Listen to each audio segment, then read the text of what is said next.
Hello and welcome to the Flix Forum podcast, where each episode we go back and we look at a Netflix original film in the order of release. Today we have Netflix's 427th film from 2021. It's the comedy drama called The Starling. This is directed by Theodore Melfi and stars Melissa McCarthy, Chris O'Dowd, Timothy Olyphant, Kim Quinn, Skyler Gisondo, Loretta Devine, Ravi Kapoor, Daveed Diggs, Rosalind Chao, Laura Harrier, and Kevin Kline. I am Jesse. I am your host. Thank you for joining me today for this Netflix original film. As always, if you haven't seen this film yet, give us a pause and come back a little bit later on because I will spoil this film as we go. And we do kick off the show with the Fast Flicks, where we do a quick little summary of what the film is all about. So this one, it's about a couple who are struggling with the loss of their daughter. That is the general gist of this film. Obviously, it's more than that, and we will talk about that as we go through this episode. So how did this end up on Netflix? What's some information? The tagline for this film is "Hope starts small," and I think that's connects very well to the title of The Starling, which we'll mention in a second. So the Netflix logline, when you jump on Netflix, it says, "Lily and Jack were happy, but a year after a tragedy, they're lost. Until a pesky bird and an unconventional veterinarian nudge them towards a new path." There we go. And then once you're watching on Netflix, it also says, "A woman adjusting to life after a loss contends with a feisty bird that's taken over her garden, and a husband who's struggling to find a way forward." There we go. So that ties in with that idea of loss. And this little bird that we're going to talk about, the Starling, the bird plays a big part in this film. So around the world, obviously the title, the Starling, refers to a bird, but in Portuguese, it's called a nest for two. I quite like that, the idea of maybe should be more than that because it's more than two people. But in French, it's called Lily and the Bird. That makes sense. In Chinese, it's called The Blessing of the Evil Bird. I don't know if it's an evil bird, but obviously the word blessing and evil don't really go well together. In German, it's just called The Bird. In Italian, it's called The Starling's Nest. In Korean, it's called Lily and the Starling. And in Vietnamese, it's called The Black Bird. There we go. So some titles around the world. We go back to 2005, where the screenplay for this film was featured on the first Blacklist, which we've mentioned before on this show is a list of the most liked unproduced screenplays in Hollywood. We then go forward to March of 2017, where it was reported that Dome Kurowski was attached to direct the film with Keanu Reeves and Isla Fisher in negotiation to star. That would have been a very different film. We then go forward to June of 2019, where it was announced that Melissa McCarthy and Chris O'Dowd would star in the film, and Theodore Melfi would direct. The screenplay originally had the main roles reversed. So in the actual film, Melissa McCarthy as the female is the lead. So in the original screenplay, the main character was Jack the male, who stayed home and battled the bird or the Starling, while Lily left for the mental hospital. Producer Dylan Sellers came up with the idea of switching them. There we go. That's interesting. Throughout the film, the colours blue and gold play important roles in showing the personal internal feelings of the characters. So during the whole movie, Jack wears the colour of the snowballs, which is blue and white, which is this symbolic cake or food that Lily stacks at her work as well as delivers to Jack throughout his trip. The idea too that the pills that Jack hoards are blue and white, and where he begins to move on in that grieving process, like Lily, his colours change to include the gold earth tones that Lily wears. So every scene has a character wearing or being around a blue or a gold object. So Dr. Larry, he wears a blue shirt next to a gold filing cabinet. Starlings, the bird, they're known for blue tinged with gold specks. So it all ties in some very clever character and set design throughout in this film. The film did film in New York from August the 2nd, 2019 until the 19th of September 2019. This did premiere at the Toronto International Film Festival on the 12th of September 2021. It had a limited theatrical release from the 17th of September before hitting Netflix worldwide on the 24th of September 2021. It did have a couple of awards wins. It won the Best Drama Feature at the Humanitas Prize at the Humanitas Prize. It was also at the Alliance of Women Film Journalists Award, where it won She Deserves a New Agent for Melissa McCarthy. That feels a bit rough. That's a bit of a whack of an award. Not sure I'm into negative awards. There we go. All right, let's get into it. What are the critics and audiences saying about this film? On Rotten Tomatoes, this sits at 19% on 93 reviews. That is very rotten. That is very, very close to being as rotten as you can get. This is a switch though. The audience has it at 72%. That's a more than 250 rating. So the complete opposite. IMDb sits at a 6.4 out of 10 on 17,000 ratings. So again, a lot more popular, or a lot more thoroughly enjoyed more by audiences than critics. Same on Letterboxd, sits at a solid 3 out of 5 on only 15,500 ratings, though. It's been logged by 21,000 people, so that's not a lot of eyeballs.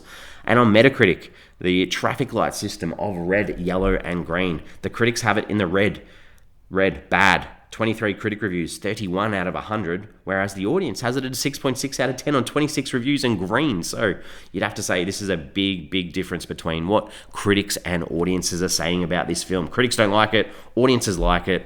What are my thoughts? Do I like this film? I know you're hanging out. I think this is a pleasant surprise. It's a nice little hidden gem. I'd never heard of this film. With McCarthy, O'Dowd in the lead, it really surprised me. Yes, you've got to leave your connection to reality almost at the door at times, but it's tender, it's sweet. I enjoyed this film. I'm going to be positive about it. All right, let's talk about the film. The director, Theodore Melfi, and this is obviously where he's made some connections with some of his cast, Melissa McCarthy and Chris O'Dowd, but he directed St. Vincent, which starred both of them, but he also directed the film Hidden Figures, that some of you would remember about race and the space race. So it's some great films and a lot of shorts too, 14 directing credits in total.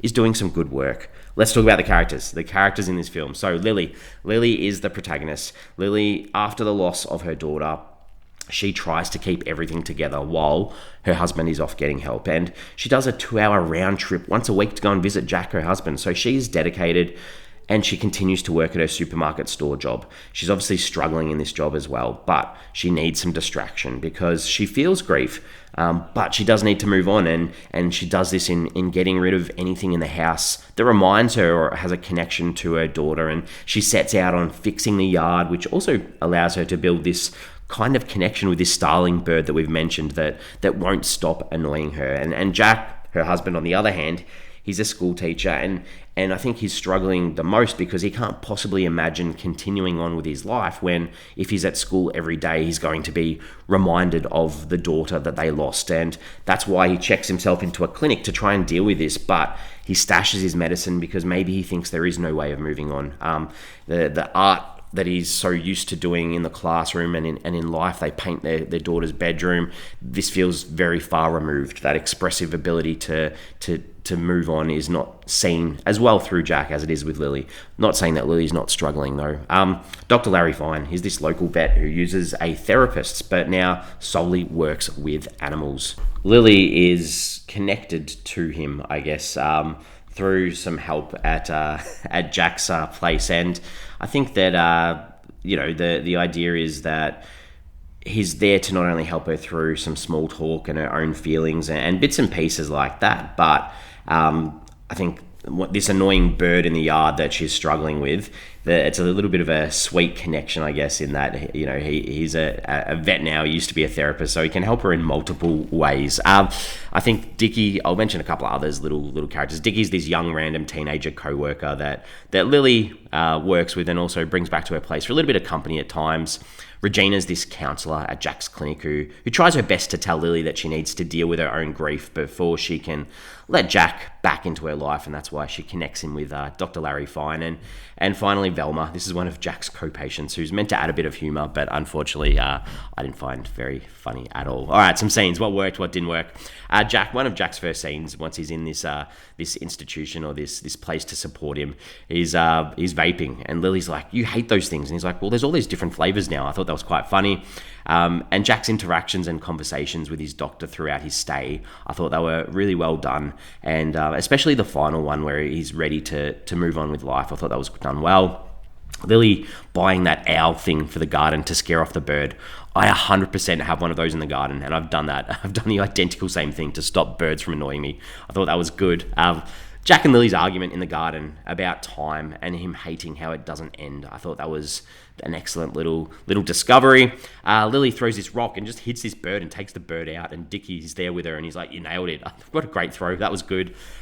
Josh walks into the group therapy session at the end and explained what happened to his daughter to everyone there, and that he's been depressed for a long time on and off, and he's ready to move on. That was impactful. And Jack calling Lily, and she doesn't let him speak the whole film. he's always been hanging up on her, and she doesn't let him speak and tells him that they're going to change when he gets out and they're going to have a better life than they had, and then hangs up on him. I liked that too.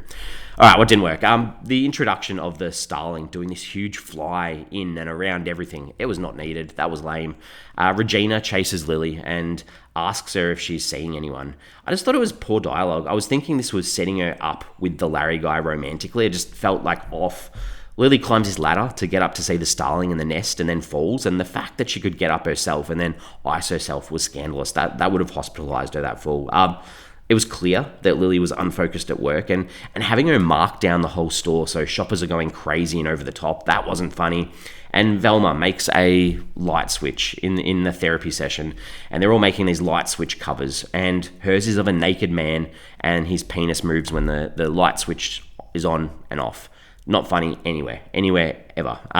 The themes, the ideas in this film, obviously grief, dealing with pain.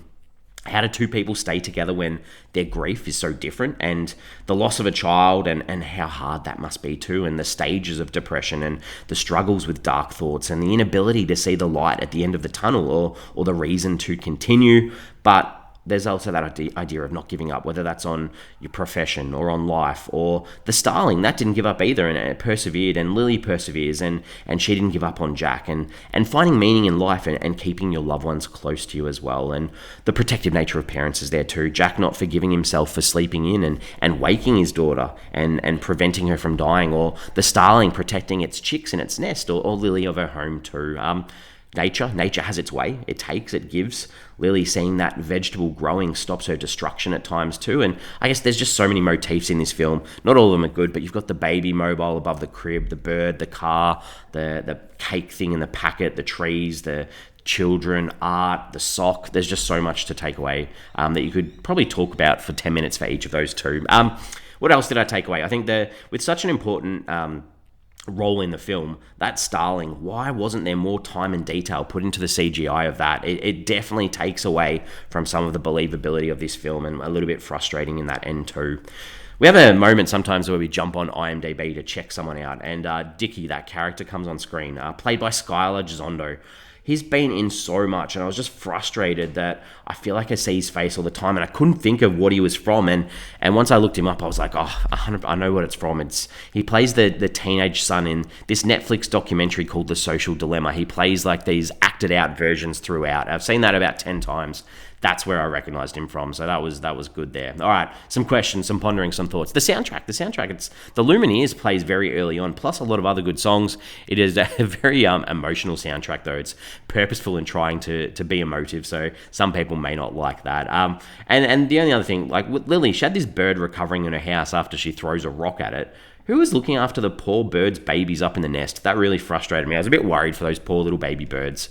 Other than that, I'm ready to wrap this one up. We give the film a rating out of 5 on this show. So for me, I feel like critics probably smacked this too hard. Yes, it's not a masterpiece. And yes, it's very on the nose at times, but it's a lovely film. It's not everything has to be done in a serious tone when the subject matter is dark. It's worth a watch. I highly recommend this. This is a 3 out of 5 from me. Solid score. We're on socials. We have Instagram, we have Facebook, and we have X, formerly known as Twitter. Give us a follow, give us a like. My question is, do you like birds? This movie revolves around a bird. I have the biggest phobia. So for me, this film is very relatable. Anytime a bird swoops, I am ducking for cover. So does anyone actually like birds? Why? What do you find engaging about birds? Because those beady little eyes, oh man, I can't deal. And the unpredictability of when they swoop, that really freaks me out too. All right, we're back next week. Next week, we have a international film from 2021. It's from France. It's a romantic comedy called Friend Zone. It's directed by Charles Van Tighem and stars Michael Lumiere, Manon Azem, Fadili Kamora, Eva Danino, and Constance Arnold. There we go. No idea what this one is. If you're interested, give it a watch and jump in next week to listen to my discussion. Other than that, thanks for joining me today. We'll see you next week.